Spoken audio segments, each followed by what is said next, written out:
Hello and welcome to another Board Crazy review. My name is D, and today I'm going to be talking about Unfair with... I don't even know if that's really on. It's on one of those cameras. Hey everybody, Sure. I'm Will, The fairest gamer of them all. I didn't mean as in fair as in justified or anything like that. I meant fair as in physically attractive. Yes. Right.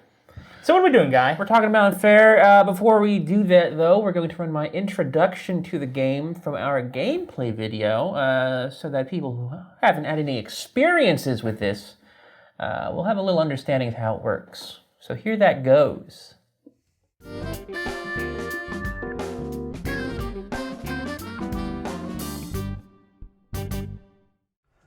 Unfair is a game for 2 to 5 players designed by Joel Finch and published by Good Games Publishing. In this game, players are tasked with making the most feature-rich and profitable theme park, but it won't be easy.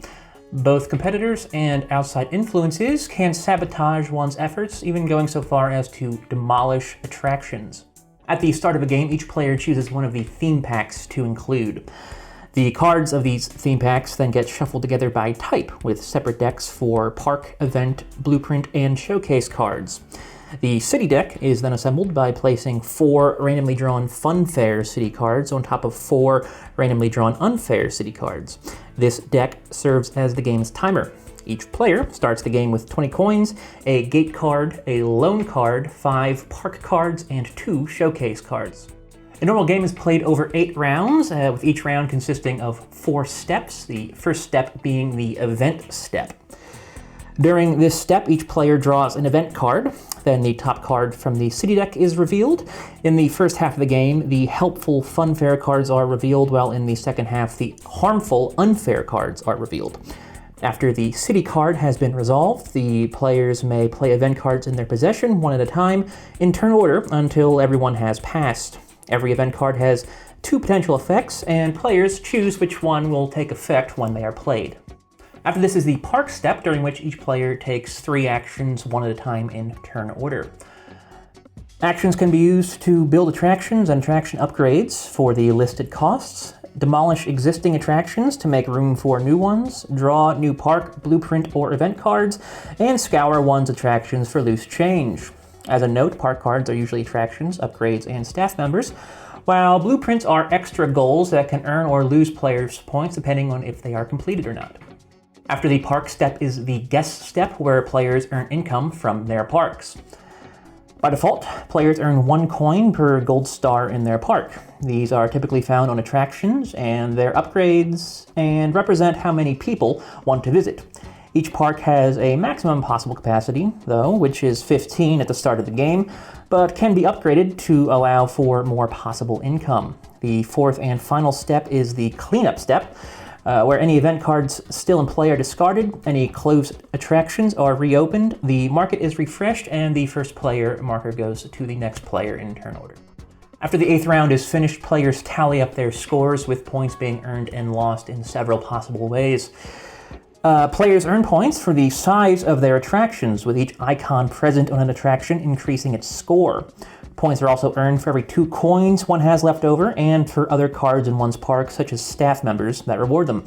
If a player has taken any blueprints, points are also earned or lost from those, and if a player has taken any loans, points are also deducted from that based on the amount of money loaned. Then the player who has the most total points overall is, of course, the winner. Let's get started.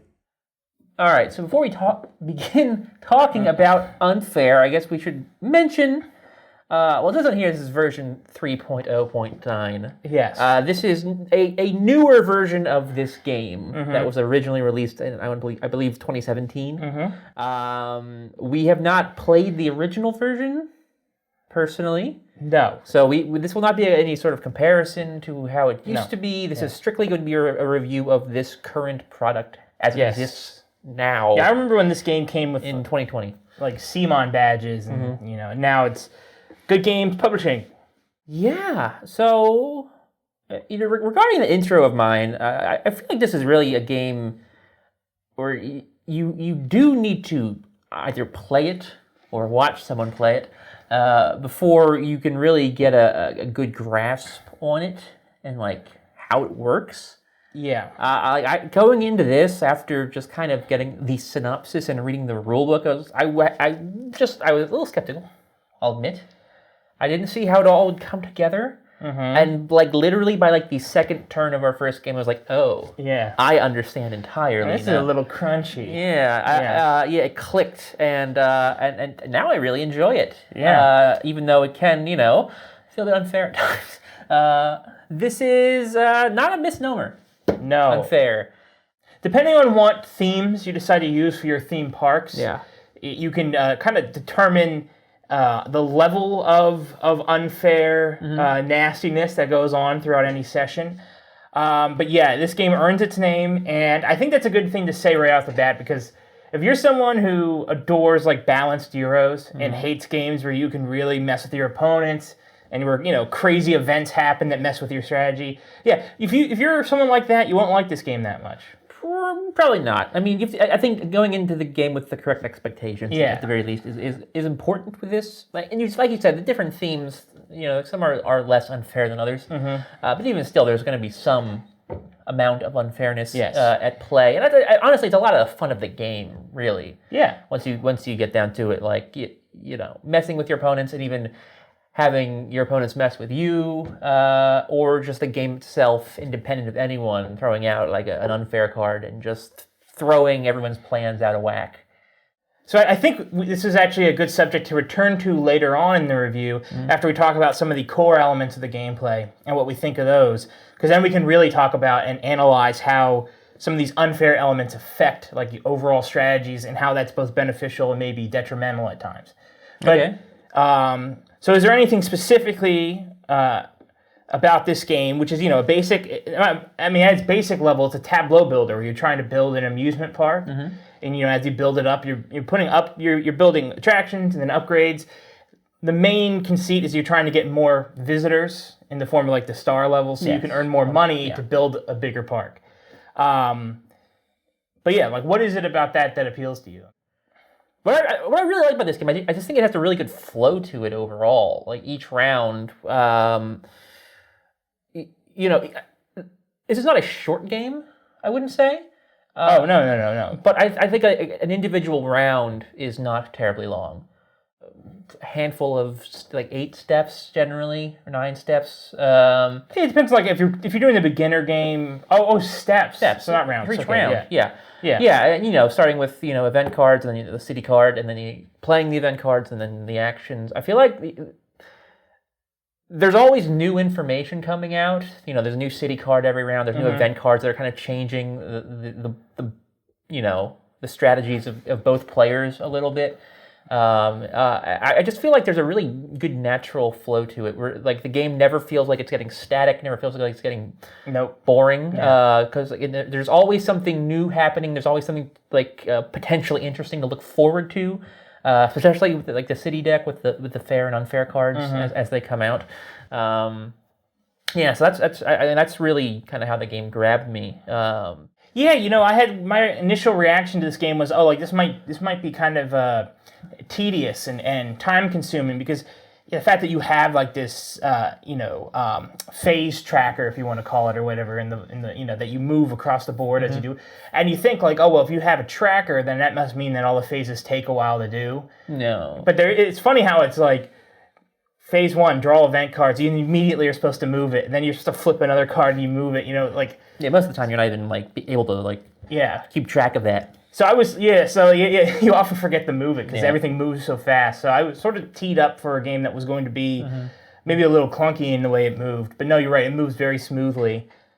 And if we're going to talk about the actual attractions, the rides and whatnot, I like how they vary from theme to theme, and by that I mean you get, if you want to use, we use Gangster and Ninja, for instance. That's true. There's a set of cards for all the different kinds of cards that you can draw that go along with those. Yeah, I mean there are themes. There are a lot of some of the cards are shared between decks. Yeah, sure. But yes, each deck does also have its own unique cards between the attractions and the blueprints and the city cards and the events. Yeah, there are unique ones for each theme in there. So when you are playing, you do get a taste of those that are included in each game. Obviously, that adds to replayability, but I really appreciate how that changed up my strategy. Like, I noticed that, for instance, going all the way back to our beginner game, you're doing mostly basic rides, whether it be, like roller coasters or like a fun house kind of a thing. Mm-hmm. But, with the gangster ninja ones, which I would say are like a little higher difficulty. Not that you couldn't grasp them. Yeah, they're more unfair. I noticed all of a sudden that we had like casinos in play and hotels. It was different kinds of. I almost felt like we were more building. Maybe because we chose to avoid like attractions like roller coasters. But I almost felt like you and I were building we were like hoteliers and we were building hotel casino kind of situations and competing. So in that sense, it just kind of shows the dynamic range that this game has. Yeah, and there are 6 different themes included with the base game here. Yeah. So, I mean, this is a 2 to 5 player game, I want to say, so you will never be... That's not really all that helpful. It's fine. Okay. Well, they can see it here. They can't really see the names, though. No, but you can see the different... Yeah. One of the drawbacks of the game as it exists right now is that it's not finished. There are rules to still be included. It's even mentioned in the rule book. For example, like the most obvious example I can think of is the panoramas. Yeah. You can kind of see what the panoramas are. The art on the box here are like specifically like 3 different cards that are meant that if you line them up next to each other, provide this like single panoramic image. Yeah, exactly. And they even say in the rule book that they don't have rules for those yet. There's no like points associated with those. Those are still to come. Yeah, so, you could do them, but they don't get you. So there's not a whole lot in terms of like the arranging of your attractions. Not yet. Compared to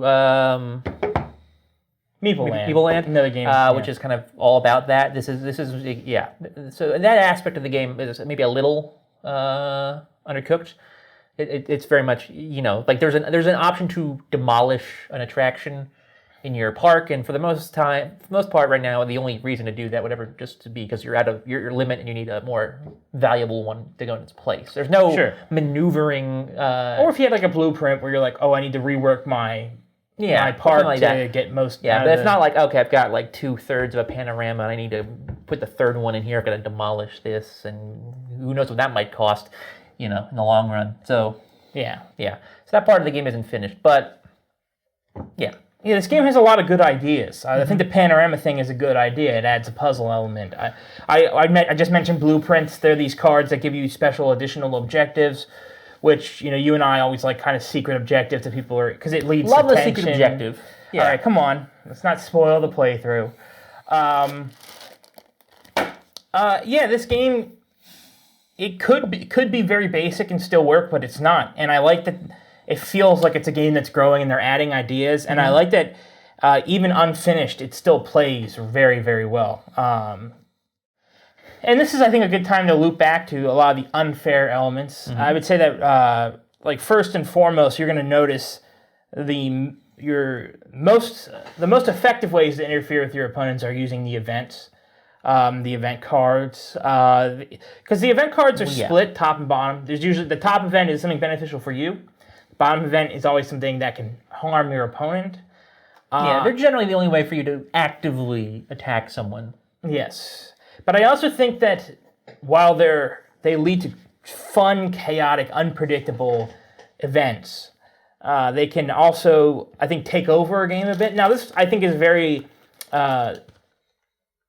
this will only happen depending on what theme you're using or what themes you're using in conjunction.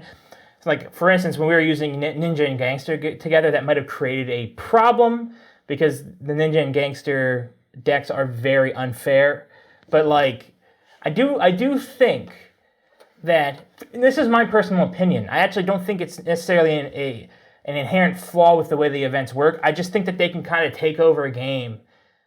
I don't know, it feels like there's a lot of other mechanisms in here that the designers wanted you to experience, and sometimes you can end up like people can end up just out of human nature like pushing those to the side and just wanting to play the chaos cards to get vengeance on someone who did it to them the previous round, or because it's literally all they have. Because like in that situation where you took away all my money, I don't think there's I don't have a problem with them, honestly. I think if you limit them in any way, then you're just making it easier for people to run away with victories, frankly. So yeah, I don't know. I guess it's just disagree on that. I guess it's not so much. Like I said, I don't think it's an inherent flaw with the events. Maybe there should be a limit on how many you can draw per round or whatever. But like I do think, I think what my problem was, a better way to word it is I found it a little jarring sometimes how like I'm focusing on my park. Oh wait, I can't do anything with my park now. I'm focusing on events. How can I use these events? They didn't feel. They didn't feel that like well connected necessarily all the time. Like to me, you have different hats to wear. Yes, but that's why there's the event phase and there's the park phase. But I had entire rounds more than once where it felt like I wasn't ever doing a park phase. I was just doing event phases. Well, that's kind of how it goes sometimes. So it feels like the game they're supposed to work in unison, but sometimes one can, especially the events, can sort of take over an entire round or two, and then it's just like I don't know. Even for me, I like unfair games. I like games that involve dice rolling. I like Ameritrash, as people tend to say in the industry. But I don't know. I think I got carried away. I disagree entirely. I think the event step and the actions step, the park step rather, they're the same on the board. They're 3 like steps each. Like I don't think that necessarily the park actions are meant to be the complete, meat and potatoes of the game. I think, I think they're even slices. I do like the one-time events that come out just once around when you flip like the funfair, the city unfair cards. Yeah. Yes, those are generally good. I feel